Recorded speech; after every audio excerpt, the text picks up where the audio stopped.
აჯარის უმაღლესმა საბჭომ საგაზაფხულო სესია დახურა სეზონის ბოლო პლენარულ სხდომაზე რეგიონის საკანონმდებლო ორგანომ ადამიანის უფლებათა დაცვის კომისიის შექმნის საკითხს უყარა კენჭი.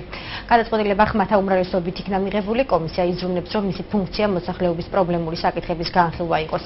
კომისია 5 წევრისგან დაკომპლექტდება, ვინ იქნება მისი თავმჯდომარე, დეპუტატები მომდევნო სხდომაზე ირჩელებენ. სხდომის დეტალებით მათ ეს მთავარ გამოშვებაში დავბრუნდებით.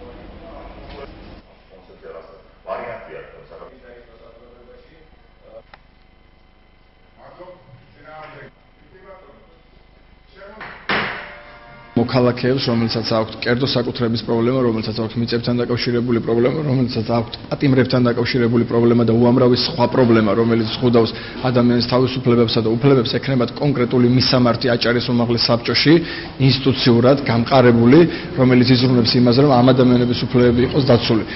ადგილობრივ დონეზე ეს იყოს მოდერატორი, ასე ვთქვათ, თბილისთან მიმართებაში. ახალი კომისიის თავმჯდომარის საკითხი მაინც დაკავშირებულია გარკვეულ გამოცდილებასთან, გარკვეულ კვალიფიკაციასთან, სასურველია რომ იყოს იურისტი, მე ვფიქრობ, ჩემი გადასახედიდან.